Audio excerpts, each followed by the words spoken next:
맨 먼저 오늘 이 말씀, 왕의 마음이라고 하는 이 말씀에 대해서 우리는 여러 가지를 볼 수 있겠습니다. 왕은 주권자죠. 그리고 모든 것들의 무소불위의 권력을 휘두르는 사람이라고 이렇게 생각할 수 있습니다. 그리고 실제적으로 그런 권능 또 그런 복정을 행한 사람도 없지 않아 있는 거죠. 그런데 그 마음이 어디에 있다고 했습니까? 여호와의 손에 있다고 했습니다. 이게 굉장히 중요한 것입니다. 아무리 금지옥엽이고 아무리 대단한 존재라 할지라도 그 마음이 어떻게 되고 있어요? 통제되고 있다고 하는 것입니다. 이건 엄청나게 중요한 것입니다. 왕이 내가 가장 높기 때문에 내 마음대로 한다. 그것이 아니라 그럼에도 불구하고 내가 내 마음조차도 하나님께 올려드립니다. 그것이 왕의 마음의 첫 번째 구조라고 하는 거예요.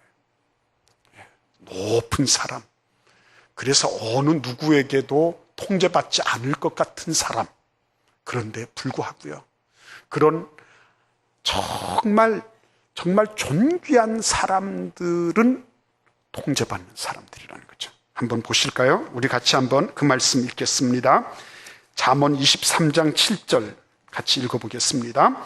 대저 그 마음의 생각이 어떠하면 그 위인도 그러한즉. 아멘. 네. 여러분, 대저 그 마음의 생각이 어떠하면 그 위인도 그래요. 왕을 그냥 위치적으로 그 사람이 세습 받았기 때문에 왕이다, 그런 사람이 있죠. 그러나 그게 아니라 왕이 왕으로서의 역할을 감당하려고 하면 뭐가 돼야 됩니까? 그 사람의 마음과 생각이 왕과 같아야 된다는 것이죠. 그런데 그 왕과 같은 마음은 어떤 구조를 가지고 있어야 된다는 것입니까? 이 잠언 말씀은 뭐예요? 그 마음이 하나님께 드려져 있어야 된다는 거죠. 하나님에 의해서 통제되고 있어야 된다는 거죠. 하나님의 손 아귀에 잡혀 있어야 된다는 말씀인 것입니다. 자, 그런데 우리 이사야 32장 8절 말씀도 같이 읽겠습니다. 존귀한 자는 존귀한 일을 계획하나니 그는 항상 존귀한 일에 서리라. 아멘. 네. 이거 굉장히 중요한 말씀이죠. 어느 한 말씀 중요하지 않은 게 없지만 존귀한 사람을 어떻게 알아보느냐? 그의 생각이 존귀하기 때문에 존귀하다는 것입니다. 왕이기 때문에 존귀한 것이 아니란 말씀입니다. 왕이기 때문에 당연히 존귀하게 여김 받을 것이다? 아니라는 것입니다. 그 사람의 생각 자체가 존귀해야지 존귀히 여김을 받는다는 것입니다. 우리 인생은 무슨 노름이에요? 그러면 생각 노름, 마음의 노름 아니겠습니까? 그런데 그 마음의 생각이 어디에 집중되어 있어야 됩니까? 하나님의 말씀에, 하나님께 통제되고 있어야 된다는 거죠. 그것이 결정적이라고 하는 것입니다. 그런데 통제의 모습이 어떻습니까? 거기 보시면 마치 본물과 같다 그랬습니다. 다른 번역들을 보면 수로와 같다 그랬어요. 수로를 어느 방향으로 놓느냐에 따라서 물이 그쪽으로 콸콸콸콸 흘러가는 것처럼 마찬가지로 왕의 마음이 하나님에 의해서 통제되고 하나님의 손에 사로잡혀 있는데 그 마음의 향방이 어느 쪽으로 간다고요? 바로 하나님께서 원하시는 방향으로, 성령께서 이끄시는 방향으로 가는 거죠. 그래서 예수님은 그런 면에서 가장 아름다운 모델이 되시는 분이에요. 사단 마귀가 어떻게 합니까? 광야에서 이제 예수님을 시험합니다. 그리고 갖은 방법으로 유혹을 하려고 합니다. 그런데 그 전에 보면 우리가 생각할 때 석연치 않은 부분이 있는 거죠. 그 마귀에게 시험을 예수님이 당하셨다. 그래서 예수님도 예외 없이 시험 받으셨다. 오케이, 그건 좋습니다. 그런데 마태복음 4장 1절 말씀에 보시면 예수님이 그 마귀에게 시험 받으러 가신 그 길목에 누가 있는 겁니까? 성령에 이끌려서 광야까지 가셨어요. 성령에 이끌려서 광야까지 가셨는데 광야에 가서 보니까 마귀가 기다리고 있더라는 거죠. 아이고, 예수님, 이 성령님 이러실 수가 있습니까? 성령님이 이끄시면 항상 좋아야죠. 이런 말이 거의 이렇게 튀어나올 것 같지 않습니까? 우리가 성경을 읽을 때. 그런데 예수님은 어떻게 하고 계셨죠? 예수님은 그런 상황 속에서도 하나님의 인도하심에 철저하게 잡혀 있었던 거죠. 이게 위대한 거죠. 그렇죠? 내가 하고 싶은 대로 내 감정과 내 생각과 내 환경에 의해서 모든 것들이 다 좌우지되고 있다. 그러면 우리의 신앙은 뭡니까? 하나님은 어디 계신 겁니까? 그렇죠? 네. 내가 이래서 나는 이래서 싫고 저래서 안 되고 다 그렇게 생각해버리면 우리의 신앙은 어디서 찾아야 된다는 거죠. 그런데 예수님은 그런 모습 속에 아무리 어떻다 할지라도 하나님이 이끄시는 대로 가시는 하나님이 이끄시는 대로. 그곳이 광야라도 가시는 거고 십자가의 길이라도 가시는 거고 가시는 거죠. 그래서 예수님은 우리에게 명실상부하게 왕이 되시는 것입니다. 우리의 삶의 모든 것들을 다 주재하시는 왕, 그분을 가만히 보니까 그분은 하나님 아버지께서 움직이시는 대로 가시는 분이에요. 철저하게 그분이 원하시는 대로, 그분이 있으라고 하신 그곳에 예수님은 계시고 떠나라고 하실 때 떠나시고 어떤 한 말씀도 예수님은 하나님 아버지와 동떨어져서 하신 일이 없는 분이신 거죠. 그래서 그분이 진짜 우리의 왕이에요. 우리는 구원받는 믿음은 분명해요. 나는 구원받습니다. 나는 천국 갑니다. 이건 분명해요. 근데 참 놀랍게도 구원받고 천국 가는 일이 예수님을 주님으로 모셔서 이룩된 일임에도 불구하고 내 인생에 있어서는 예수님을 주님으로 인정하는 것은 원치 않는다는 거죠. 구원받는 믿음은 있는데 예수님이 나의 생애를 주관하고 계시다는 믿음은 없는 거예요. 그래서 이때는 이렇게 하고 저때는 저렇게 하고 환경에 이리 밀리고 저리 밀리고 사람들 한마디 말에 이리 일비하게 되고 나에 대한 어떤 것 때문에 분노하고 잠못 이루고 이렇게 되는 거예요. 이 모든 것들 하나님이 주장하고 계신 것을 우리는 믿습니다. 나에게 그것이 굳든지 말든지 관계없어요. 나에게 메르스가 있든지 뭘 어떻게 하든지 관계없어요. 하나님께서 우리에게 베풀어 주신 이 모든 환경에 대해서 아이고 그러면 목사님 메르스도 그러면 환영하라는 것입니까? 사람이 14명이나 죽었는데 맞아요. 우리는 그걸 환영하는 것은 아니죠. 그러나 분명한 것은 이 모든 것들 가운데 하나님께서 그것도 통할하고 계시다는 말씀인 것입니다. 국제사회에서는 이해 못합니다. 지금 한국같이 의학이 저렇게 발달되어 있는 나라가 이것 때문에 쩔쩔쩔쩔 매고 있고 국제적인 외교 관례로서는 엄청난 결례죠. 약속을 했으면 가야 되는 겁니다. 대통령이. 그런데 메르스 때문에 못 간다고 이렇게 해야 될 그런 정도가 됐다고 하는 것은 도무지 이해 못하는 겁니다. 그러나 사람들은 이해 안 됐죠. 안 되죠, 여러분. 죄 없는 예수님이 십자가에 달려 죽으신 것이 그게 이해가 됩니까? 안 되죠. 그러나 분명한 것은 그 모든 것에 하나님이 합력하여 선을 이루고 계심을 우리는 믿는 것입니다. 하나님, 나는 정말 어렵고 힘들어서 다들 지금 다 문 닫고 메르스 무슨 병원이다 어디다 다들 그러고 있지 않습니까? 그런데 그럼에도 불구하고 하나님 이것을 전화위복의 기회로 만드시고 하나님은 합력하여 선을 이루실 줄 믿습니다. 우리는 그런 믿음으로 살아가는 사람들이어야 된다는 것입니다. 그래서 여러분 오늘 여기 보시면 우리의 생각이 하나님께 닿아 있고 하나님으로부터 시작되고 하나님이 움직이시는 대로 움직여 나갈 때 그 사람이 어떤 사람이에요? 존귀한 사람이라는 거예요. 우리 같이 한번 베드로전서 2장 말씀을 같이 읽어보겠습니다. 같이 읽겠습니다. 그러나 너희는 택하신 족속이요 왕같은 제사장들이요 거룩한 나라요 그의 소유가 된 백성이니 이는 너희를 어두운 데서 불러내어 그의 기이한 빛에 들어가게 하신 이의 아름다운 덕을 선포하게 하려 하심이라. 아멘. 여러분 여기 보시면 너희는 어떤 사람들이라고요? 하나님이 택하신 사람들이라는 것입니다. 우리가 택한 거야.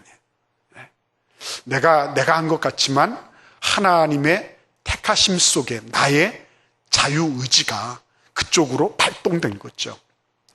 하나님이 택하신 사람들. 여러분들은 한 분 한 분이 하나님이 택하셔서 이 자리에 존재하고 계시고 이 시대를 살아가고 계신 분들인 것입니다. 있습니까, 여러분? 예. 이게 분명하지 않으면, 그러면 우리는 어쩌면 표류하고 있는지 몰라요. 예. 두 번째입니다. 여기 보시면 뭐라 그랬습니까? 왕 같은 제사장들이라고 말씀하고 계십니다. 왕 같은 제사장들이에요. 예. 우리는 보통 사람들이 아니라 어떤 사람들이라고요? 왕 같은 제사장들입니다. 왕이면서 어떤 사람이라고요? 제사장 같은. 그죠? 왕이며 제사장이에요. 그죠? 그러니까 참 그런 권세를 누리고 있는 그런 사람들이에요. 우리는 하나님과 사람 사이에 중보의 역할을 감당하는 제사장과 같은 그런 역할을 우리에게 하나님이 부여하셨는데, 그 권세가 어떻다고요? 왕 같다는 것입니다. 우리는 하나님의 자녀의 권세를 지니고 있는 사람들인 것입니다. 그래서 여러분, 우리가 하나님 앞에 언제든지 나아갈 수 있는 것입니다. 우리가 언제든지 기도할 수 있는 것입니다. 우리가 언제든지 하나님께 질문하고 하나님으로부터 말씀을 받을 수 있는 것입니다. 그것은 제가 말씀드리는 게 아니라 성경에서 그렇게 기록하고 있는 것입니다. 그래서 여러분, 여기 보시면 왕 같은 제사장들이다. 그리고 나아가서 뭐라고 말씀하십니까? 거룩한 나라라고 말씀하고 있습니다. 뭐 우리가 주몽 같거나 뭐 안 그러면 무슨 뭐 박격허세처럼 나라를 개창하거나 그런 얘기하는 것은 아니죠. 그러나 우리가 어떤 비중을 가진 사람들이라고 말씀하십니까? 나라와 같은, 민족과 같은 그런 엄청난 비중을 가지고 있는 그런 사람들이라고 말씀하고 계신 것입니다. 그래서 여러분, 이거를 딱 믿으면 달라지는 거죠. 달라집니다. 여러분, 그 히브리서 11장도 한번 넘어가 보십시오. 히브리서 11장 보시겠습니다. 그 앞에 보시면 히브리서 11장 33절도 같이 읽어보겠습니다. 성경책 다 내셔서 다 읽으세요. 자, 전부 다 보셨습니까? 같이 읽겠습니다. 시작. 그들은 믿음으로 나라들을 이기기도 하며. 자, 그만요. 믿음으로 뭘 이긴다고요? 나라들을 이기는 사람들입니다. 여러분, 우리는 어떤 사람들이라고요? 나라와 상대하는 사람이에요. 예, 나라와 상대하는 사람. 예. 하나님께서 우리들의 마음과 생각 속에 무엇을 심어주기를 원하시냐면, 그냥 인생대로 살다가 인생대로 아귀다툼을 벌이고 살다가 가는 그런 인생이 아니고, 우리에게 너희가 믿음을 통해서 나라와 상대하는, 나라를 이기기도 하는, 나라를 극복해낼 수 있는 그런 존재라고 말씀하고 계신 것입니다. 그러니까 사단 마귀는 항상 우리에게 열패감을 가져옵니다. 열등의식을 주고, 그리고 패배의식을 가지게 만들어요. 근데 하나님은 우리를 높이셔서, 아니야, 너희는 나라를 이길 수 있는 사람들이야. 너희들은 거룩한 나라로 내가 너를 불렀다. 이렇게 말씀하시면서 우리를 고양시켜 주시고, 우리를 높여주시고, 우리가 그 안에서 얼마든지 할 수 있다고 하는 무한한 가능성과 잠재력을 주시기를 원하고 계신 것입니다. 그래서 자꾸만 사단은 환경을 보게 만들고, 하나님은 하나님의 말씀을 보게 만드는 것입니다. 사단은 자꾸만 사람들 속에서 내가 어떤 존재인가를 밝히려고 노력하도록 만드는데, 하나님은 말씀을 통해서 내가 하나님 앞에 어떤 존재인가를 알도록 우리를 이끌어 가시는 것입니다. 사단은 사람에게 관심 있게 만들고, 하나님은 하나님 당신에게로 우리의 마음과 생각이 가도록 우리를 이끌어주고 계신 것입니다. 지금 내가 어느 방향으로 이끌림을 받고 있는가, 이것을 잘 살펴보실 수 있기를 바라는 것입니다. 그래서 여러분, 2절 말씀 우리 같이 읽어보겠습니다. 사람의 행위가 자기 보기에는 모두 정직하여도 여호와는 마음을 감찰하시느니라. 예, 여러분, 누가 무슨 말을 해도 다 핑계거리가 있는 것입니다. 자기 합리화를 다 할 수 있습니다. 예, 어린 아이라도 다 할 수 있어요. 그거는 자기가 조금 의식이 있다 그러면 다 자기 합리화를 할 수 있고 핑계를 다 댈 수 있습니다. 특별히 왕의 자리에 있으면 더 말할 나이가 없는 것입니다. 왕의 자리에 있으면. 그 왕의 자리에 있다고 하면, 그러니까 다 사람들이 다 그러잖아요. 그 앞에서 감히 이렇게 소위 말하는 그런 그 거슬리는 말들, 그죠? 영린이라 그러죠. 그런 거를 어떻게 감히 거스리며 살 수 있겠어요? 그런데도 불구하고 오늘 말씀을 보십시오. 왕의 마음이 여호와의 손에 잡혀 있어요. 그리고 그분이 임의로 인도하시는 겁니다. 감정을 따라, 사람을 따라, 형세를 따라 이렇게 가는 것이 아니라 하나님의 인도하심을 따라 가는 겁니다. 그럼에도 불구하고 그것으로 만족할 수 없다는 것입니다. 2절 말씀해 보시면 사람의 행위는 얼마든지 자기를 속일 수 있어요. 얼마든지 자기를 기만할 수 있는 것입니다. 그래서 우리가 해야 되는 것이 무엇입니까? 여호와는 마음을 감찰하시느니라. 하나님의 말씀 앞에 자기를 비춰봐야 되는 것입니다. 하나님의 말씀으로 돌아가는 것 이외에는 방법이 없는 것입니다. 말씀을 통하여서 교훈과 책망과 바르게 함과 의로 교육하기에 유익한 말씀을 내가 받아야 되는 거죠. 그 방법 위에는 관계가 없는 것입니다. 방법이 없는 거예요. 그거 위에는. 그래서 옛날에도 보면 임금들 가운데서도 영명한 군주들은 소위 말하면 불소지신, 그죠? 감히 불소, 소자는 부를 소자예요. 부를 수 없는 신하, 마음대로 오라 가라고 할 수 없는 신하를 스스로 곁에 둔다 그랬습니다. 왜냐하면 자기 통제가 안 되니까. 자기는 얼마든지 합리화시킬 수 있으니까. 자기도 자기를 믿을 수 없으니까 감히 어떻게 할 수 없는, 감히 오라가라 마음대로 할 수 없는 불소지신을 곁에 두고 자기 통제의 끈으로 삼은 것입니다. 지혜로운 거죠. 여러분, 지혜로운 것입니다. 나한테 아무도 거슬리는 말을 하는 사람이 없다. 위험한 사람입니다. 내가 그런 거슬리는 말을 나에게 해주는 사람이 없다.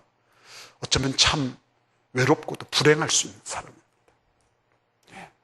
어떻게 건드려서 잘못되면 안 되니까 말하기 싫은 거죠. 말 안 하고 싶은 거죠. 그냥 좋은 게 좋은 걸로 넘어가는 거죠. 사람들도 다 생각이 있는 거거든요.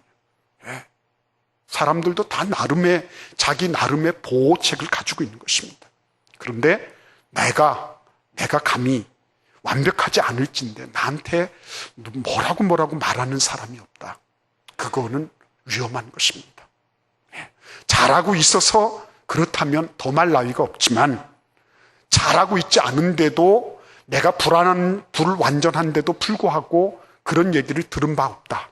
그것은 참 위태로운 것입니다. 말씀 보십시오. 모두 정직한 것처럼 보이지만 여호와는 마음을 감찰하시느니라. 하나님이 우리의 마음을 감찰하십니다. 그래서 무엇이 잘못됐는지, 양심에 무엇이 어긋나 있는지 이거를 하나하나 들추시고요. 그런 것들로부터 하나하나 정결하게 예수 그리스도의 보혈로 씻어서 우리를 새롭게 조성해 가기를 원하시는 거예요. 하나하나 빚어서 그렇게 만드시기를 원하시는 겁니다. 그 손길에 우리가 지금 어떻게 돼 있는 거예요? 우리가 맡겨져 있는 것입니다. 하나님, 내 마음을 주님께 드립니다. 하나님, 이 마음을 어루만져 주셔서 주님이 쓰실 만한, 주님이 중용하시는 그런 마음가짐이 되게 해 주세요. 그렇죠? 자, 우리 같이 한번 3절 말씀 함께 읽겠습니다. 공의와 정의를 행하는 것은 제사 드리는 것보다 여호와께서 기쁘게 여기시느니라. 아멘. 솔로몬은 제사를 잘 드려서 크게 소위 말하면 빅히트를 쳤습니다.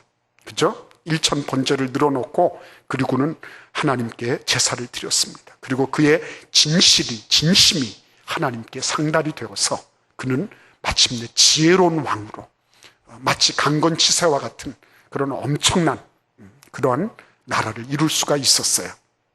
그럼에도 불구하고 그에게 문제가 있었던 것은 무엇입니까? 신압으로 점점 이방 여인들을 가까이 하게 된 것입니다. 그것이 정략 결혼이든지 뭐든지 간에 관계없이 모압 여인도 암몬 여인도 애굽 여인도 들어와서 궁의 한쪽을 차지하고 있게 된 것입니다.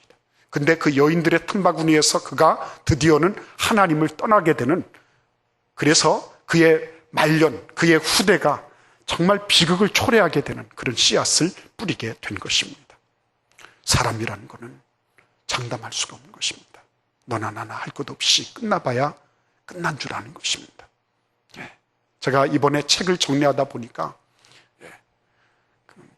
소니의 모리타 아키오요, 무슨 그 회장하고 누가 이렇게 공저한 소니의 기적이라는 책이 나오더라고요.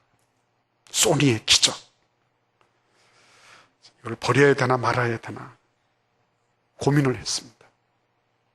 얼마나 대단한 것입니까, 여러분? 지금 누가 소니를 기적이라 그럽니까?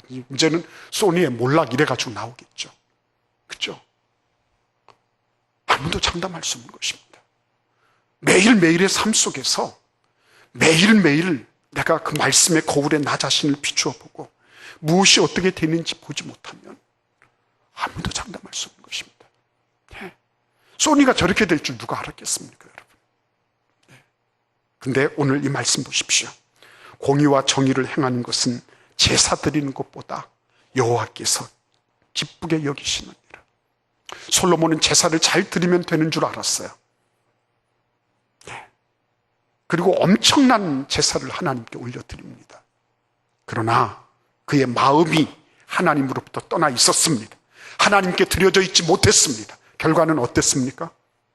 공의와 정의를 행하지 못했습니다. 하나님과의 관계에서 문제가 일게 되었습니다. 겉으로는 아무렇지도 않은 것 같지만 수많은 사람들이 솔로몬이 일으킨 그런 여러 가지 많은 국책 사업들, 이런 것들 때문에 엄청나게 신음하고 고통을 당했습니다. 솔로몬의 부귀와 영화를 뒷받침하기 위해서 그 수많은 민초들이 신음하며 고통하며 지내고 있었던 거죠. 근데 그런 거를 볼 수 있는 눈이 없었던 것입니다. 공의와 정의를 행할 수가 없었던 거죠. 왕이라고 해서 다 왕도를 걷는 것은 아닙니다. 그러나 왕도를 걷는 존귀한 사람들이 있습니다. 그는 하나님께 그 마음이 잡혀있는 사람입니다. 하나님이 인도하시는 대로 자신을 뒤로 하고 그것을 부인하고 하나님의 인도하심에 기꺼이 자신을 드릴 줄 아는 사람입니다. 그러면서 스스로를 통제하고 그리고는 정의와 공의를 행하는 하나님의 말씀의 진리를 따라 행하고자 하는 사람들, 그 사람들이 어떻게 됩니까? 존귀하게 됩니다. 그런 사람들이 존재함으로 복의 통로가 되는 것입니다. 그런 사람들이 존재하기 때문에 나라가 살만하고 교회가 힘차게 일어나고 그리고 주변의 모든 이웃들이 행복해지는 것입니다. 주님 은혜 가운데 우리가 어떤 길을 걷느냐 하는 거죠. 왕이 걸으면 왕도라고 할 것입니다. 차가 가면 차도일 것입니다. 사람이 가면 인도일 것입니다. 비행기가 가면 항로일 것입니다. 그런데 우리가 가는 길, 그것이 단순한 인도가 아니라 왕이 가는 길이 될 수 있다. 그것은 왕 되신 하나님, 전능하신 하나님께 내 마음이 맡겨져 있어서 그분이 움직이시는 대로 움직여가고 그분이 행하시는 대로 나도 행할 수 있는 일체화된 삶을 살아갈 때 우리 하나님께서 그러한 은혜와 축복을 약속하고 계신 것입니다. 공의와 정의를 행하는 것, 제사 드리는 것보다 여호와께서 기쁘게 여기시느니라.